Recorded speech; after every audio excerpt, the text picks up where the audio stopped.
Wass or Wass? Wass. Wass. Is it German or? I believe it's. I think it's just English. I think it's English. I think I saw there's a town called Wass somewhere. I don't know where it is, but there is a town called Wass. I haven't been. It might have been German at some point, but yeah. I guess if it was German, it would have two A's actually, wouldn't it? Yeah, which a lot of people spell it that. That's the most common misspelling is Waas. Wass. How far into your family heritage have you kind of dove? As far back as I can go. But what's interesting is that we're not in terms of blood. I have no Wass. Wass is my father's stepdad's name. So he was actually born he was born with the last name Kanzler, which is German. So the Wass name, we're not blood related. He's just like a stepdad that ended up giving my dad and his brother his name. I see. But I was able to trace the Kanzlers back to 15 German guys named Josef or something like that. I mean, it was like Josef 15, and I went all the way back to one, and they all have 17 kids, all named Josef or Maria. And it's just, that was, I guess, how you did. On my mom's side, I've tried really hard. I actually did a lot of genealogy work last year because I was quite bored, and I did find I found the manifest of the ship that her grandpa came over on. Wow. And that was pretty interesting. Yeah, I mean, it still doesn't solve the mystery but the problem is my great grandfather Boris was him and his wife were Jews and turn of the century. Well, it was Russia then. I guess it's Ukraine now, but it was definitely Russia back then. So I think when they had to leave somewhat quickly, and there's just nothing. The records always stop when I get there. There's just nothing. I can't find a record of them living there. I don't know who their parents were. I would love to know that, though. How did you get to that point originally? Do you do the thing where you kind of send a swab away, or how do you trace it? There's some of who's absolute. I've tried all the different websites, genealogy.genie.com, MyHeritage, and who's got the absolute hands down best records of anybody? Who? The Church of Latter-day Saints, Mormons. I should have seen it coming. Yeah, it's unbelievable. I mean, they had information, they had censuses, and they had all kinds of records. And I mean, that's kind of their, I don't want to say that's their bag. I mean, but it's definitely something that, I don't know, I think they have a vested interest in doing that, because I think, I wondered if I would get converted after giving them my email, but it hasn't happened yet. But I did find a lot of really, really snazzy information about what their life was like on the, Upper West Side of Manhattan in 1905. They had borders, and I found out the name of the borders that they had. It was pretty interesting. It was fun to think about. And then, of course, you go on your way, I guess. I feel like before we dive into your music and your kind of work, we have some important business to discuss. Okay. That being the new Ryley Walker record and what you think of it. Oh, yeah.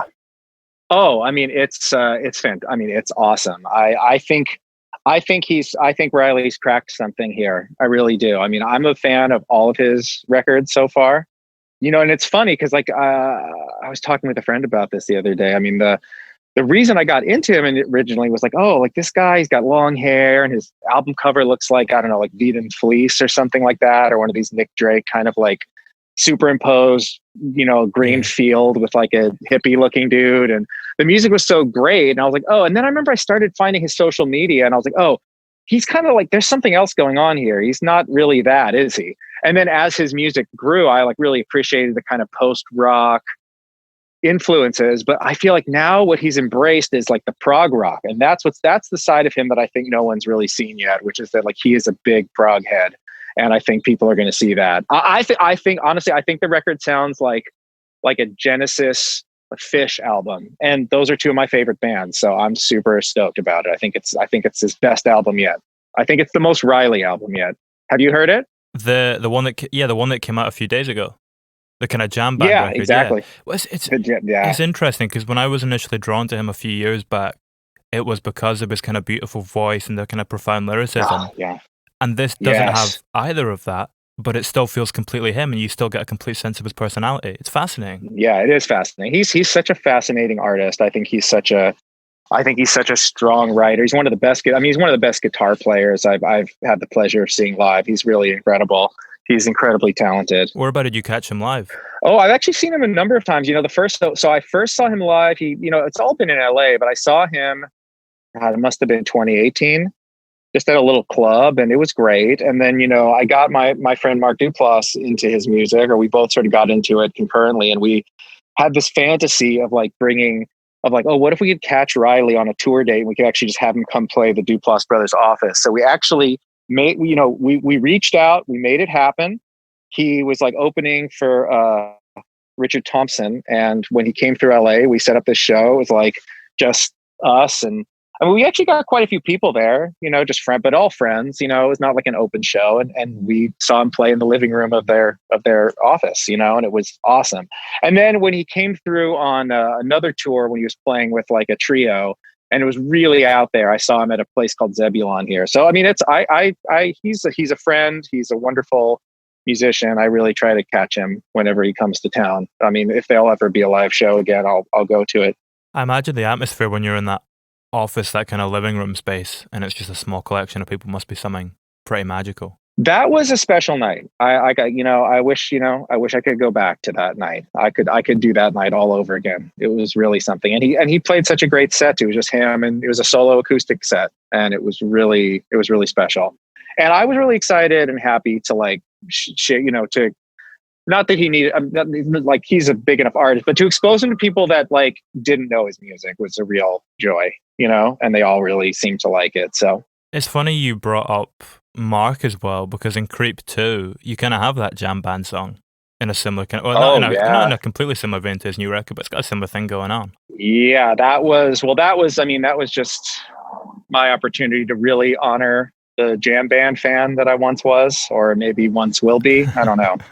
I just wanted to make like the most like budget bin Fish song. I thought that would be really funny. Like, this is a band that like probably wasn't good enough to open for Fish, but would have like really liked that, would have like, that would have been like their dream gig, Their career highlight. Yeah. So, I mean, like, a real Fish fan could probably detect that there are like, I don't know, there's probably direct, I'm not saying copyright infringements, but there's sort of like homages and references to at least 4 or 5 Fish songs in that song. And that's just how it is, Is that a different process when you're trying to write from that kind of perspective of someone else and putting yourself into another fictional person's shoes? Yeah, no, I mean, that's definitely something, I don't know, I feel like it's something it's something I like to do. It's a position I find myself in a lot. I mean, definitely on like Room 104, that project. I mean, when I worked with Patrick Bryce another time, he asked me for some songs and like, and I ended up coming up with like backstories for all 3 of the songs. Not that I had to, it just, I don't know, that's just what made sense to me.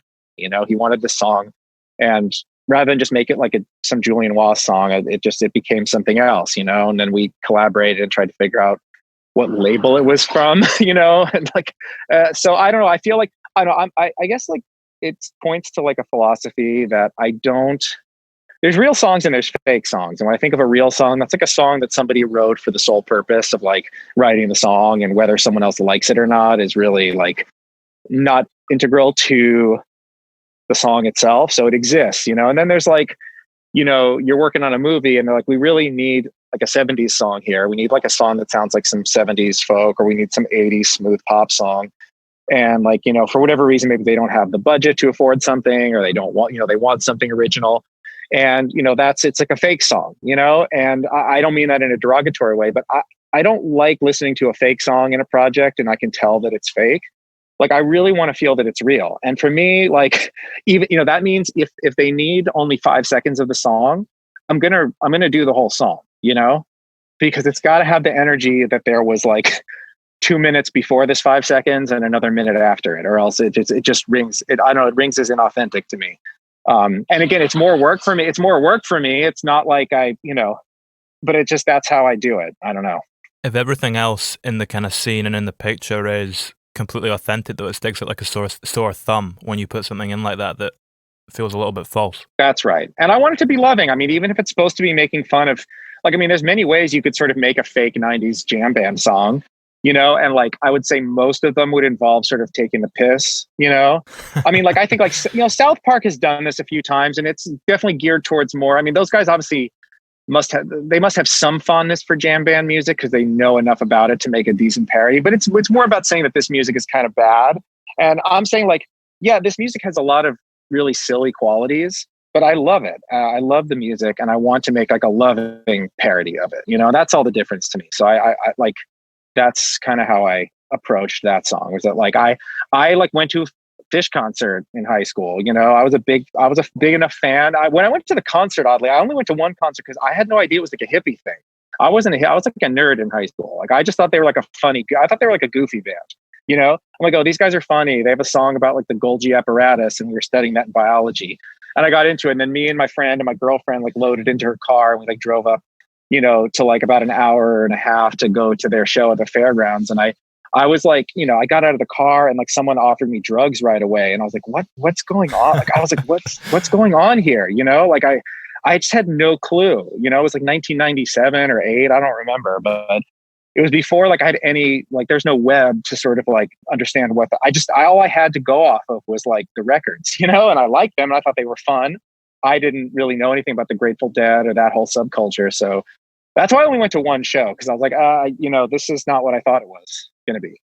It's funny how you have that completely different impression of it. That's something that couldn't really happen anymore. Like, the mystery is kind of gone in that way, and there's less room for people to imprint what they want it to be or think it to be. Is.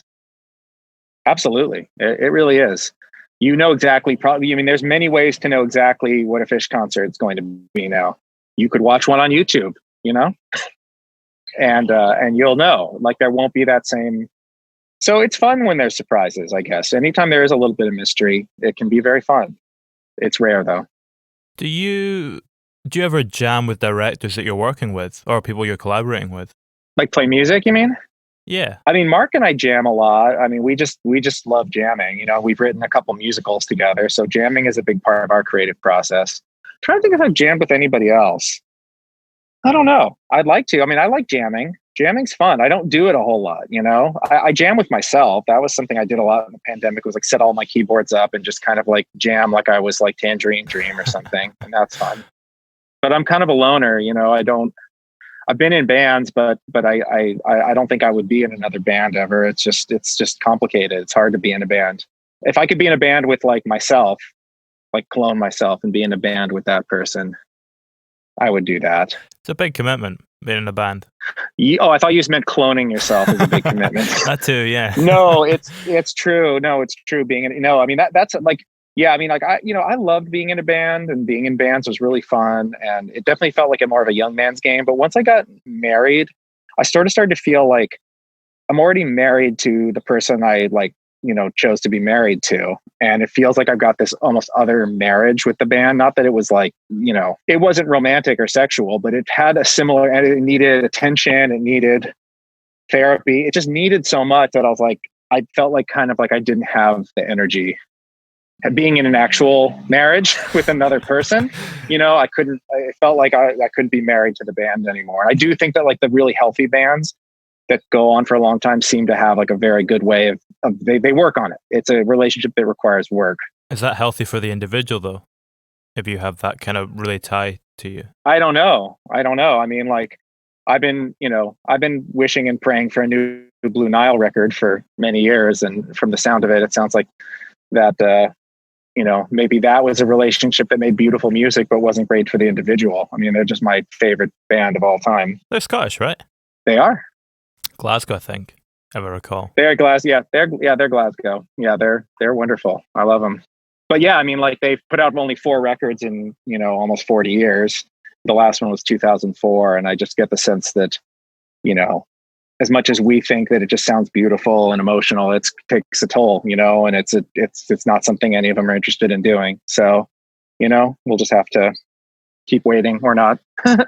Could you ever do that? You know, only put out like 4 pieces of work in 20 years, or do you have to constantly be creating stuff and putting things out into the world? I mean, I don't know. My my creativity is like so tied to like making a living, you know, that like yeah, I mean, if it was up to me, and it was just like releasing my own music, yeah, like, I mean, I probably would never do that because I just tinker with it endlessly. So I relate to those. I mean, one of my other favorite bands, Scritti Politti, like, again, like Green's been working on a new record, I think, since like 2006, and he's that same kind of guy. And I loved Scott Walker. I still love Scott Walker. I'm still not really come to terms with him being alive anymore. These are all artists that like take a lot of time. These are artists that put out, like maybe an album a decade at the most, maybe less. And I guess that's more like my speed in the sense that I've put out albums with bands because we had to, because it was time to put it out and there were other people involved, and I've released soundtrack albums because I had to finish the score for the movie because they had to mix it. But in terms of just like making my own music, I'm just endlessly tweeting. It's something I need to work on, honestly, because I would like to be the kind of person that at least puts something out. But I do like to be creating constantly, but in terms of actually putting something out, that's another story. Do you make music that's just for yourself, that you won't release to anyone at any point, but kind of fulfills a role in your life? I have a ton of that. I have plenty of that. I have like hours of that music. And I record it, I use the studio as an instrument. I have just hours, I don't know, hundreds of pieces of music, maybe 1,000, I don't know. And they're all special to me. And, I think there's that, it's funny you mentioned, there's that fear that like they're special to me and they make me feel a certain way. And there's that fear that like once you put it out and maybe just no one will care. I'd love to would like to make music that's either hated or loved. The worst thing you could do is sort of like, it's fine. I'd rather my music like made you ill, like you thought it was the worst thing in the world, than just sort of like it's fine. But I don't tend to make that kind of music. I don't know if anyone's found my music repulsive. Maybe I should try. Yeah, you want to provoke a strong emotional reaction at either end. Just one way or the other. Yeah. Yeah, not to be wallpaper, that's kind of like, it's fine. Yeah, whatever. It just doesn't really warrant more than a cursory listen. That's like the ultimate diss to me. Does a piece of film have to do that for you in order for you to compose to it? No, not at all. I mean, like I always love to find, I don't know, whatever piece of film or TV I get, I just love, that's something I really enjoy, is finding the humanity in it and tapping into that and trying to make something that, that feels like that. I mean, those are my favorite scores, are the ones where I really connected with what the characters were, maybe not connected with like exactly what the characters were going through, but it's something about it. The emotion behind it was something that I understood, that felt like I didn't even need to talk about it. Like, it's not something that it's like, it was almost like another limb, that like making that, like, for example, like the Blue Jay score, it almost felt like that was, I don't remember, like, I never intellectualized it. You know what I mean? It just kind of, because like, that's a movie that just felt like I feel all the time, That's just how I feel. So, but that said, like, whenever if I happen to be struggling with a scene or feeling uninspired, I just try to reach into that place, I guess, and try to think about, okay, like what part of this can I connect to some way that I feel? Because that's when I tend to make music that seems to work better. Is it easier to do that, similar to what we were saying earlier with the jam band stuff, or what writing for Room 104, where you come up with a backstory for it? Is it easier to do that with when you completely understand, where a character's coming from? Like, you understand their kind of background and the backdrop of them and where they're at this point in their life? Yeah, I mean, you're talking about like a score piece or like writing a song or something? More a score piece, yeah. I don't know. The best ones just kind of happen, The best ones are like, I just see it and I feel it and I do it. I mean, it's kind of why, like, I feel it's probably why my scores have not ever, they haven't really evolved into like orchestral scores.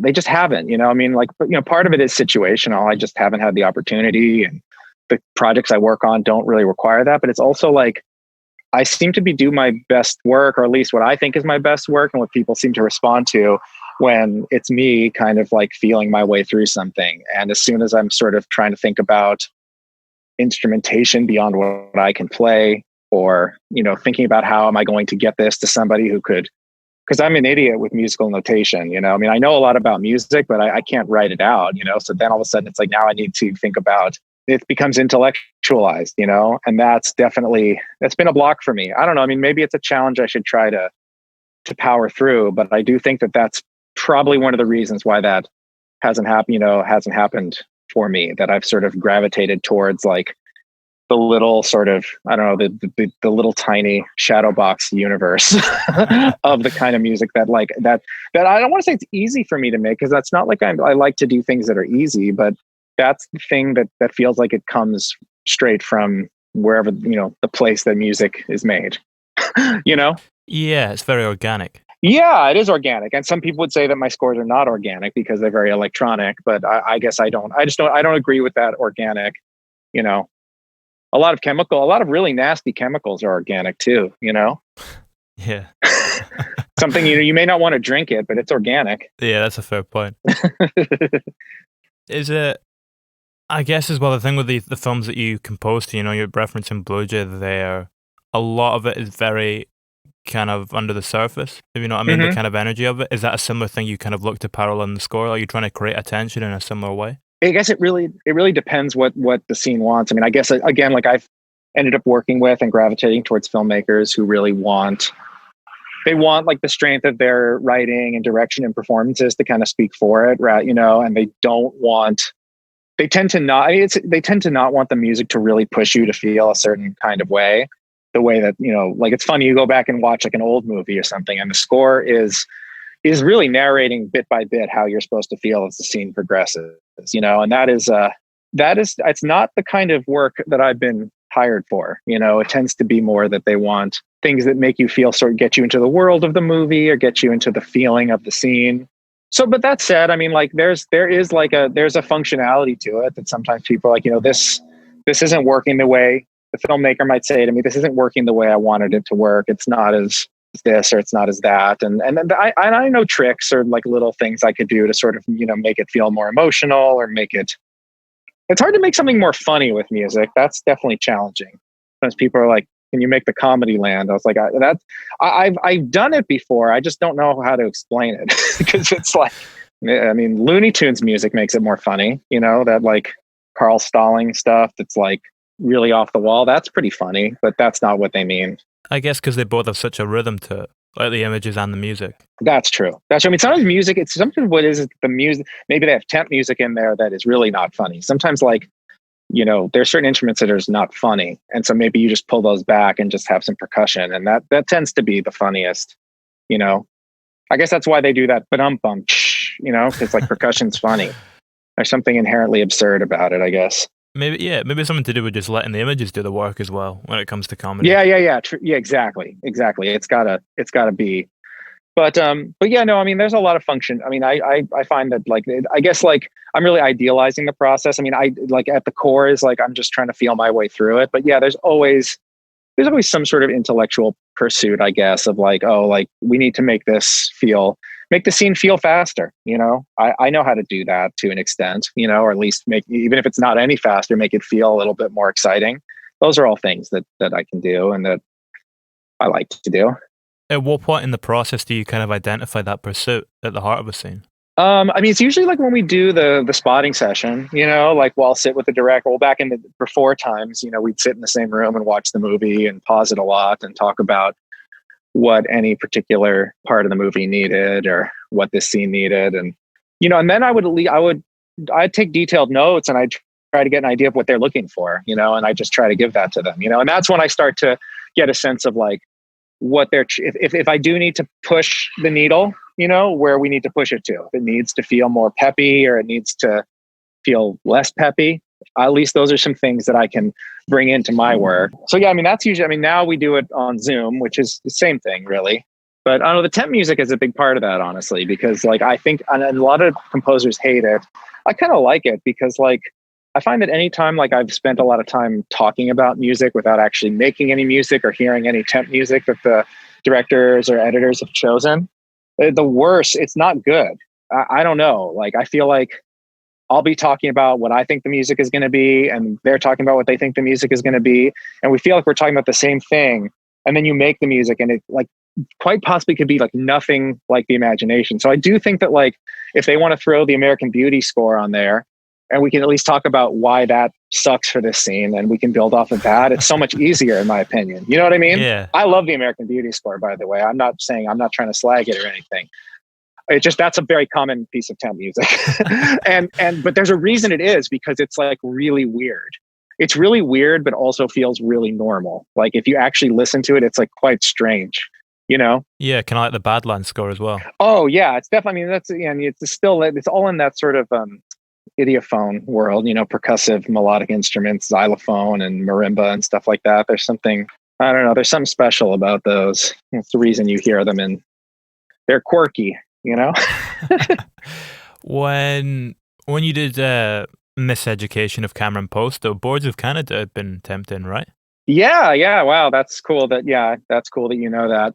Yeah, I mean, obviously, that's like one of those, I don't want to say dream come true situations, but I'm a big Boards of Canada fan, and I love. The sound of their music has got like, it's so particular. I mean, it really is the sound of like a really busted old VHS tape, or even better, your memory of that busted old VHS tape. It's so warbly and kind of fuzzy, and it's very nostalgic. And so I was excited by that proposition to sort of create something in that world. And to Desiree's credit, I think I was probably at times trying to make the score like more normal. Like I was thinking, oh well, like I want to just do Boards of Canada, but like that you can't do that. And she really pushed me. It was like, no, like she really wanted it to be that. And I thought that was really I thought that was really cool. That was awesome. And that's not common. Usually like you kind of have to make it a little more normal. That's usually what people want. So in that case, did the temp music almost illustrate that you were on the same page, as opposed to what we're saying earlier, where you'll sometimes kind of figure out where you're flying off each other? Absolutely. And like I said, like, I mean, it was temp with Boards of Canada. I was like, okay, I hear that and I can do that. And I started doing it. And I think like her initial feedback was like that I was making it sound too much like a score. I think like something that people want sometimes, I think is super interesting, is there's something about the energy of like plopping a song in a scene and the sort of kismet of like, oh wow, like you just lay it in starting here, and like the part where the drums come in like syncs perfectly with this thing. And then this other thing, you know, and it's just magic. It's like, not that you tried to make it happen. And I think that like people like, there's something to that, you know, that you could then craft something that does that, but people sort of want that. Sometimes people really want that feeling that it was just almost an accident that this piece of music works well.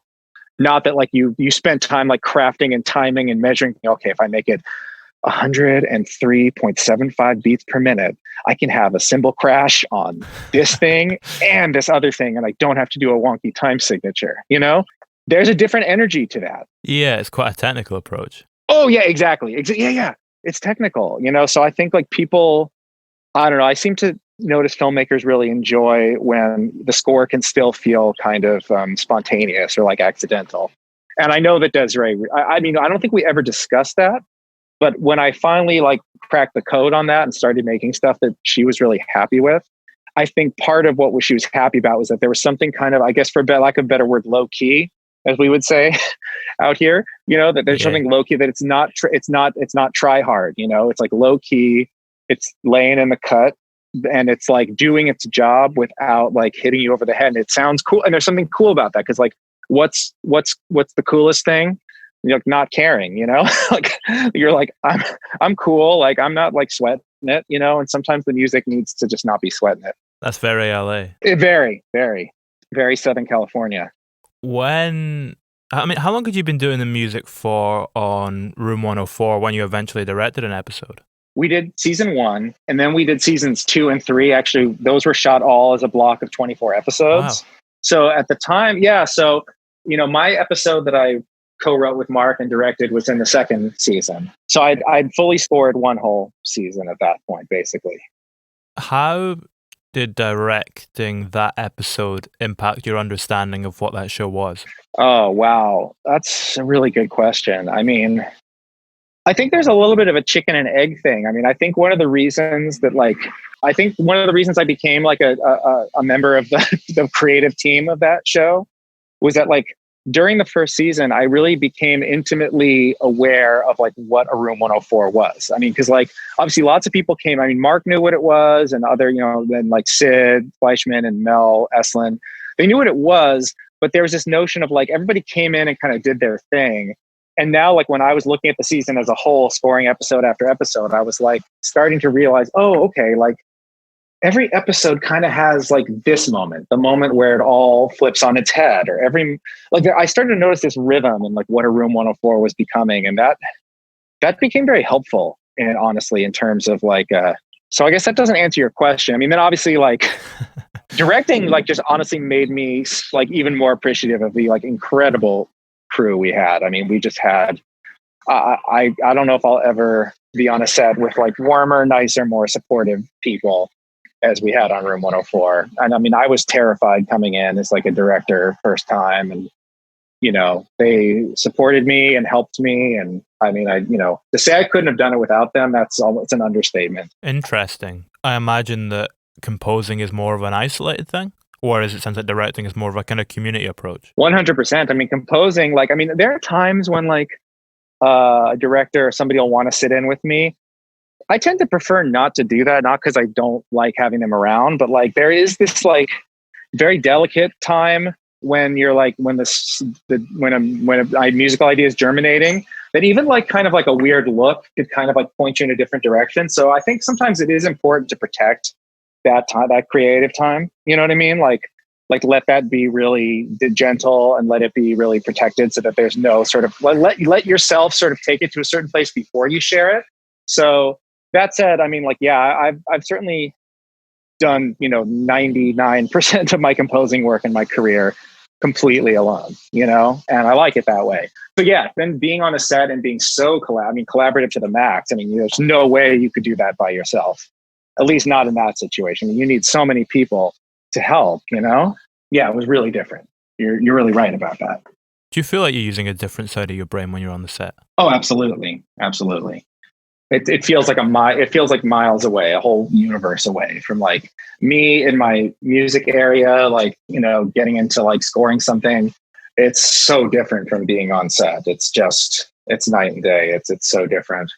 And it is a different part of my brain for sure. It's more of a problem. I guess it's more of a problem solving brain. I feel like there's always like something to kind of figure out quickly, being like, okay, we need to do this. We're running out of time. How are we going to do that? And I mean, there have been times in composing where I have to think fast and kind of figure it out. But in general, I have time, I have the luxury of time to kind of figure out like what I need to do. It's usually not a race against the clock like it is. I mean, when you're directing, it does feel like you're constantly like racing against the end of your day. That's when it becomes, like you say, useful to have, or essential really, to have that creative team around you that are there to support you. Yes, absolutely. And like I said, Room 104 really had a really special group, Had you been on the set before you directed? Had you ever been on a Room 104 set? Yeah, I mean, interestingly enough, I don't think I ever came on the set in season 1. Just I wasn't needed. But then season 2, we really started to do more stuff musically. So prior to being on set as a director, I got to co-write an episode with Janae Lamarck, who I'm married to. And so we co-wrote an episode that she directed. So I got to be on set for that whole experience.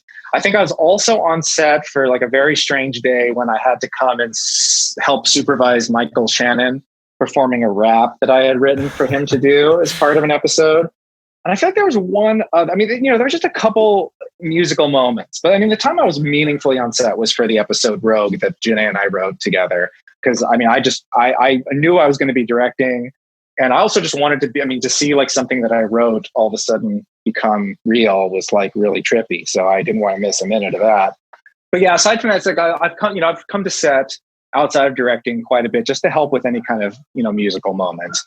Because a lot of times, like I'll do a pre-record, like I'll write the song ahead of time and then come to set to kind of help and make sure if anyone has any questions about it. Michael Shannon didn't have any questions about it because he's like a boss, and he just like, to think about Michael Shannon like wearing headphones, like learning my rap sort of like rhythmically, I was like, that is really weird. I'm not a rapper, by any stretch of the imagination.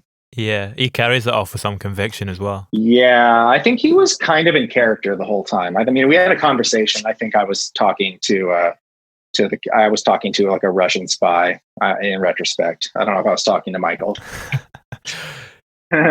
Do you have to ever get yourself into the headspace of a film in that way in order to write for it? Or can you do it from quite an objective kind of thing? It sneaks up on you sometimes, I mean, like, it's funny. I worked on a film called Other People that was written and directed by a guy named Chris Kelly. Really talented. He's such a funny guy, but this movie was very emotional. It was about like a young man who comes back to his hometown of Sacramento to help take care of his dying mother in her last year of life. And Alex, I'm not kidding. This movie had, I'm not joking, 4 score cues, which is not a lot. And I think the longest score cue was maybe 45 seconds. So in terms of how much music there was, I mean, I don't know if I'll ever work on something that has less music than that. But I definitely found myself getting really, really pulled into the world of that movie. I mean, I lost my mother to cancer when I was 12. And so I definitely had a personal connection to it, but I definitely noticed after, even though I wasn't spending super long hours working on it, I found that I was really, really deep in the world of that movie. When I think obviously from a technical standpoint, I could have just kind of dipped in and done like these 4 cues that were not very long, but I really got deep into and I did realize that I was kind of depressed is the wrong word. I felt sad though. I felt sad working on it. Were you working through some of your own stuff in a way? Probably. Yeah, absolutely. I mean, this was a movie about a guy losing his mother like in his 20s. And so, that obviously sort of like made me think a bit about what that would be like, to have that experience. And it made me feel really sad for my experience. It oddly also made me feel sort of grateful for my experience, for being sort of like a 12-year-old that was a bit like, for lack of a better word, ignorant to some of the goings on that I would have been more acutely aware of had I been in my 20s or 30s. And I had some gratitude for that, so it definitely caused me to reflect on my own experience. And I guess that's one of the reasons I connected to the film so much.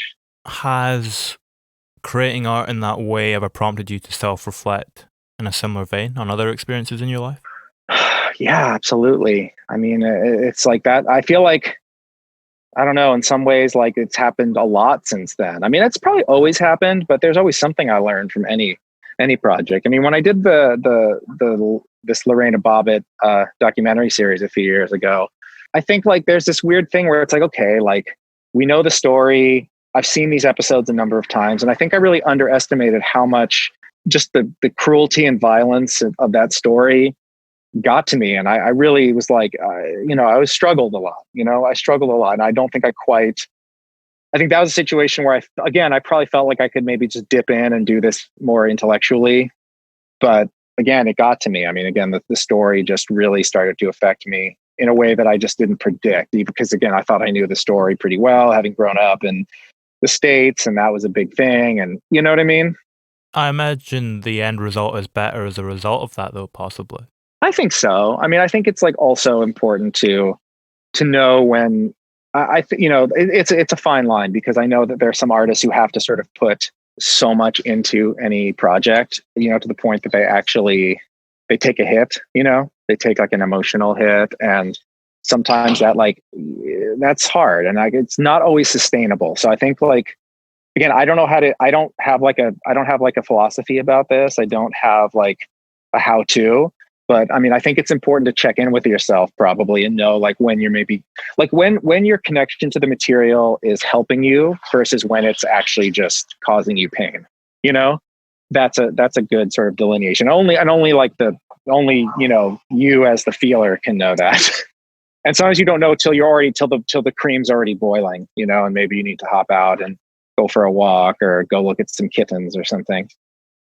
Like watch YouTube videos or something of animals. Does it feel different when you get back into it after that? If you take a little bit of time away just to recalibrate when you eventually go back to working on it, how does it kind of change? Oh, absolutely. I mean, a situation like that, it's more just like, it's almost like just taking a mental health minute. That like, if you're dealing with heavy subject matter, like you need to just check in and know that like your work at a certain point, like, like fully like empathizing. And empathy is good, but if you empathize with the people, and maybe if it's a documentary or a movie, so much that you're actually like you're depressed or you're having pain, you're probably not doing your best work. I would say you're probably not. I think there's a point. So I think when you step away, you just get a little bit of perspective on whether your problems are your own or whether you've sort of taken on the feelings of this project. Especially when it's like something that's emotional or heavy. Can that sometimes be difficult to distinguish what's your own and what's coming from the project? Yeah. Well, I mean, I've had a lot of therapy, and I have like a very like emotionally aware partner in my life, that I think is very receptive to helping me in those moments. So we help each other, to try to understand, like, am I really upset, or do I just need to like do I need to take the rest of the day off from this project, to kind of, again, get some perspective, because maybe it is my feelings and maybe it isn't, sometimes you just need help with that, How was that for you then when you were both working on the episode of Room 104 together and writing the episode together? Well, like we write really well together. Like, I think that like our talents seem to complement one another really well. And I mean, both of the episodes of Room 104 that Janae and I wrote together, we were really, I don't want to say they were easy, but they flowed really well. Like, it just kind of happened. You know what I mean? And like, I mean, when we wrote this one episode that was very, very connected to like our childhood and emotions and stuff, and we cried a lot together writing it, but I think was usually telling us that we were on to something good. Like, if it made us cry while we were writing it, it probably meant that we were touching on something that maybe more people would connect to, that maybe we hit something universal, or more universal than just our personal experience. Yeah, kind of using your emotions as a compass to guide you through it. Yeah, we did do that. I mean, I think, like, again, we didn't necessarily intellectualize it so much, but we did, like, I think like when we got to that point during the writing, we're like, okay, this is good. We're on the right track here. This is true. This is good.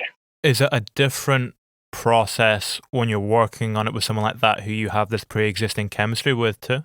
Absolutely. I mean, I think that I don't think you can really compare, writing with somebody that you're like, making a life with is because, I mean, I've collaborated with other people and I've written with Mark a lot, and that's just a totally different thing, So yeah, I mean, I think there's something special to that for sure. Does the collaboration differ when you do it repeated times? I don't know if I've done it enough to really, but to be able to answer that really confidently. But I think in general, yeah, like, I mean, I've had the pleasure of working with a lot of directors multiple times, and it's been really cool to see how our collaboration grows.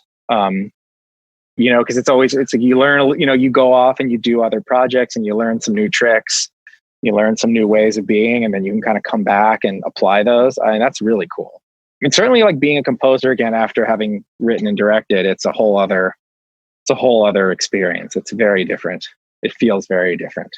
Are you thinking about it more in the context of how your role fits into the wider film after kind of being the overseer? I mean, I've always been pretty aware of that, but certainly, yeah, I think you're right. Like, you really do, like, being alone as the composer, you really can get in your head about like what you're doing, and not to say that what you're doing isn't important, but like when you're not seeing the huge machine of a movie or a show, you do get sort of a different view of it. So having had that view of seeing like how much it took, the pre-production and the meetings and the shooting and all the things that have to happen before you get to score it, you're like, it really is it's humbling in a really good way.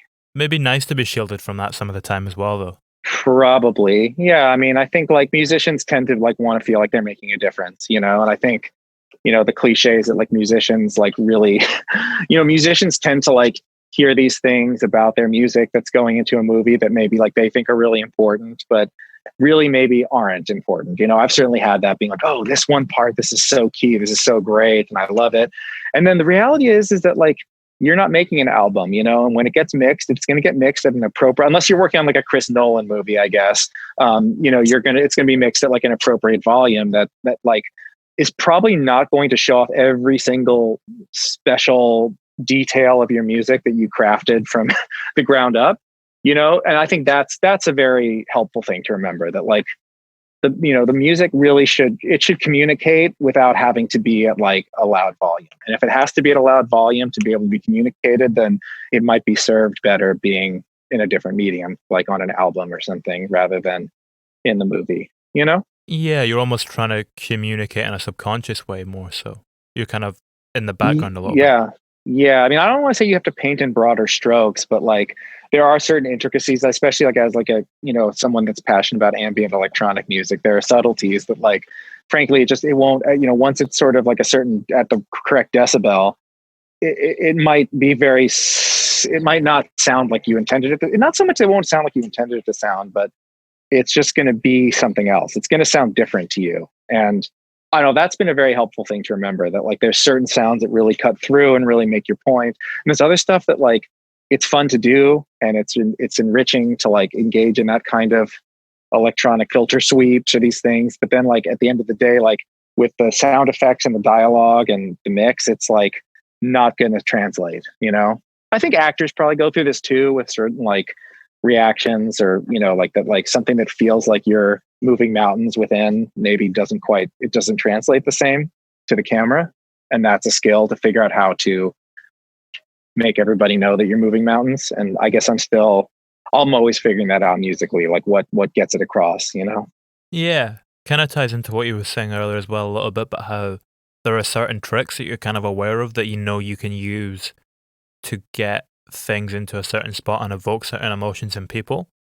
Do you ever have to kind of exercise restraint to not use them all the time and avoid yourself kind of slipping into patterns to keep it fresh? Yeah, I mean, like sometimes I do like, you know, I think there probably was at least one episode of Room 104 that I remember looking at when they sent it to me. And like, I genuinely forgot if there was a piece of music and I'm like, this sounds familiar. I don't remember if I made it or not, you know? Like, I don't know if this is the piece of music I made or if this is the temp music that maybe inspired me to make it. That probably points to like, yeah, like if you've got your tricks sometimes, or, you know, sometimes when my agent asks me to put like a little reel together for like a project just to give them an idea of what I'm capable of or whatever, I'll be like going through being like, oh, I have like my move, don't I? I have that one, I have like that one chordal move that like I really like to do. You know, that's kind of like a thing I like to do. And I don't think that's a bad thing. It's just a little bit of like reflection on like, yeah, I think like trying to learn some new tricks, you know? I mean, I remember there was this one time that I got really like emotional and I tried to learn how to play David Bowie's one of his, you know, off his second to last record, the song Where Are We Now off The Next Day. And like that's a really cool composition. And I learned how to play it. And I learned a lot of new tricks from that in terms of like some certain chordal moves that were really satisfying on a keyboard instrument. And you know, I've probably like leaned on those a bit much lately. So maybe it's time to learn another David Bowie song that I can like learn some tricks that I can now play some tricks out, you know? Head back to the Berlin years. Yeah, no, I mean, I probably, you know, it's funny. I mean, like, I think I'm on to, I don't even know what brain I'm on. I mean, like, I think my tiny brain was like Low is my favorite Bowie album, but I'm well past the expanding galaxy Bowie brain at this point. I'm like, my David Bowie fandom is like gone to a place that I don't recommend, you know, everyone go there. You know, me and my friends, like during quarantine, especially early, we like created essentially like, you mean, I don't know, do you know what like a sports bracket is? I mean, you must, I guess most people know. I just didn't know how esoteric like a sports bracket is in general, but we essentially like created a ranking system for every guitar player that worked with David Bowie. And then we sort of inserted them into this like tournament style bracket. And we sort of like would vote on who, like, you know, we'd try to figure out what their signature song is and then vote. So we did this whole sort of tournament to determine, you know, the pecking order, like who were his best guitar players. Did you notice patterns in that, like what we were just saying there with each guitar player? Did you notice that they had some tricks? Oh, absolutely. Yeah, they definitely have their tricks. I mean, it definitely was a really wonderful, wonderful way to sort of appreciate an aspect of Bowie, you know, because Bowie is always at the center of Bowie's music, you know, and like there's always guitar, but like it really made me appreciate like certain traits, you know, the fact that like Mick Ronson was such a master of dynamics. Like there's a lot of times where he's not playing, you know, he's like not playing. And so when he does play, it's all the more powerful, you know, especially on Ziggy. Like they'll be sort of, I mean, he's probably playing acoustic guitar, but he arranges it so that he saves the electric guitar. So it really comes in and it's like really powerful, you know? And like Earl Slick has such an amazing feel. He kind of is just jamming the whole time, but he's doing stuff. I don't know. And Alamo, I mean, I could talk for like much too long about this, but yes, the point is that I think we all started to note what these guys' tricks were, you know, because everyone's got them. Yeah, I guess it's the same in any creative pursuit though, isn't it?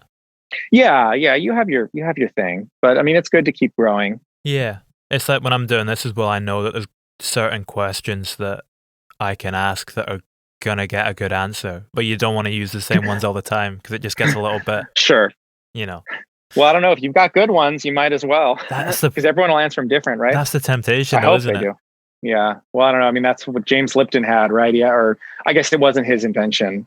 Well, I forget I've who stolen from invented. that as well. Yeah, the Proust questionnaire. Exactly. That, it's just, and that's, I mean, it is fun to hear how different people answer the same questions. But no, I like the way you ask really good questions. I like very good prompts. Oh, thank you. Have you seen Bowie's answers to the Proust questionnaire? I don't think I have actually. I should really I should familiarize myself with You those. should check him out. They're pretty good. Anything? He kind of takes the piss a little bit. Oh, well, of course. He was so funny. I think that's the thing that I mean, I don't know if you've ever heard this is one of my favorite things in the wake of his demise was that the little piece of audio that was him making up these kind of Bruce Springsteen-esque lyrics to the instrumental of Absolute Beginner. And he's doing the Bruce Springsteen version of it, and then he does the Tom Waits version and the Bolan version and the Newley version. And he's so funny. He's such a good mimic, and he's so hilarious, kind of getting to the core of all these different singers. He was so funny. It just comes back to or that Ricky Gervais bit. In Extras. In Extras, yeah. Pathetic little loser. Sad little fat man. It's just kind of it's almost to the tune of Little Wonder, which I thought was funny. Yeah, just on the peripheries of it. Exactly. It's interesting what we're kind of just speaking about, with freshness and finding new tricks. Is there a difference when you get a new instrument and you first start writing on it compared to when you know it back to front? Yeah, definitely. I mean, my bandmate once said that he felt like every guitar had a certain amount of songs in it, and so he was really into trading guitars sometime. But yeah, I mean, I think that I'm not much of a keyboard player. I think sometimes people think I could sit down at the piano and play something pleasing, which is far from the truth. So I think that I really do connect to the instrument. So the layout, how many keys there are, what the keys feel like, how many, where are the knobs? It definitely influences what I'll do with it, So yeah, I really I definitely think that's something I actually hate about music, or at least my relationship to music, is that I always want new things, and I've amassed so many things. And sometimes I really hate having so many things. It seems preposterous that it takes so many things to make music, You're a big record collector as well, aren't you? I am, yeah. I like those things. Look, the reason I collect records is it's really a preference. It's just a preference. And it has to do with the fact that if your investment in an album or in a song is that you subscribe to Spotify or Apple and you search it and you play it, I think it's a very small investment, and I think I'm not even talking about the monetary value of music for the maker of the music. I'm talking about the value of music that you have put into it, And I find that I like buying a record and having the record and shelving the record and getting the record out, and just that whole commitment, So by the time I put it on the turntable, I'm going to listen to the whole side at least. Probably I'll flip it and listen to the whole record, But I do think that in this sort of era where the attention span is shorter than ever, I just personally, and this is no judgment, for me personally, I don't like having that kind of relationship to music where I can just search any song, because I find that I tend not to listen to the whole song, I'll listen to the bit I like and then I'll move on to something else. And versus once you've dropped the needle, you might as well listen to the whole thing, because you're going to have to re-sleeve it and refile it and all that, So I like that. That's why I like it, It makes me think about the new, Ryley record as well, we were speaking about at the start, where he's almost created something that you're not just going to listen to a little bit of. And that's going to hook you in for the whole thing, if you know what I mean, because it's a constant flow. I totally agree. I mean, those are all my favorite albums, the ones that kind of hook you in or encourage you to go on a journey with the whole thing. Do you think Room 104 kind of ties into that attention span thing a little bit, in the sense that every episode is almost like a short film, as opposed to this, because it's not really, I don't know, like a 20-hour commitment or whatever.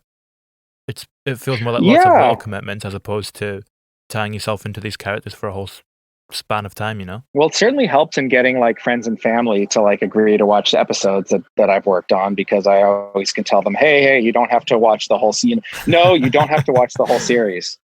No, it's okay if you haven't seen any other episodes, you know? And so that's good. How often do they go back to the start anyway, though? You'd have to ask them.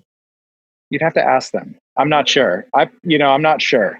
Hopefully, I mean, I guess like it's one of those things where there's like something for everyone. And I guess like what it's almost like, I guess if I had to compare it to like a musical thing, I would say like, I know that like we, especially in the season 4, which I was, got to be a creative part of the whole season from Genesis to Revelation, is that like, I noticed that like Mark and Sid and Mel, they like to like, sequence, we shoot the episodes in whatever order, but that's not the order they're going to air. And then there's a sort of sequencing time, like you're making a mixtape or something, And so in a way, it's like making a mixtape. It's also like making, I don't know, I mean, I like compilations, like you get like nuggets or something like that. That's just like a collection of all these things that fit together, but aren't made by the same person, but they make sense because they're all garage rock or they're all weird psychedelic things, So I think that, to me, that's a little bit what a Room 104 season is like a really good compilation of like stuff that fits together, even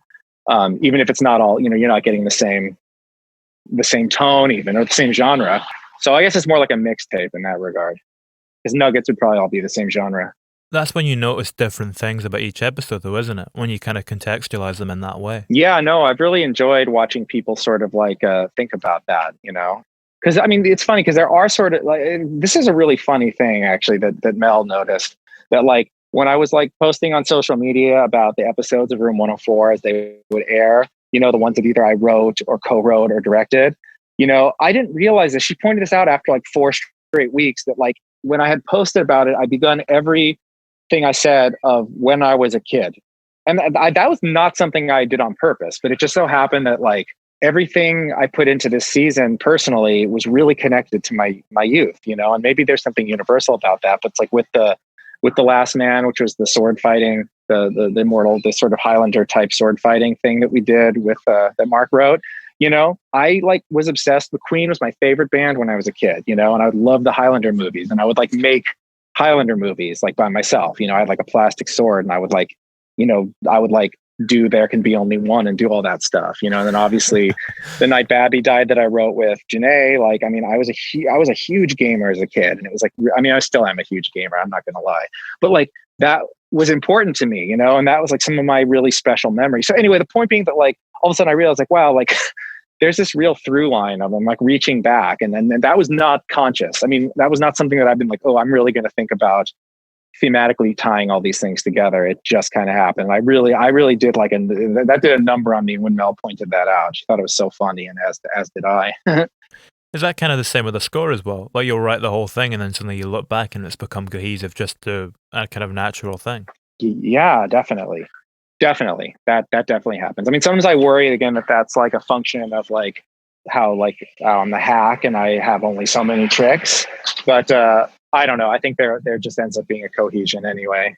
Outside of directing and writing and kind of exploring these new avenues of creativity, does your creativity still surprise you and kind of reveal new things to you, even this far into your career? Yeah, definitely. That's the best. I really enjoy when that happens. I don't know. I mean, there's so much I don't know. And like, I all of a sudden realize something, and there's a joy to that, even like when I just sort of stumble into like a chord progression, I'm just like plonking around and I stumble into a chord progression that's familiar. And all of a sudden now I understand why I like a Steely Dan song or something. And I can learn something from that. I mean, I'm surprised all the time. I think that's really good to be surprised. It's the joy of life. It is, right? It really is.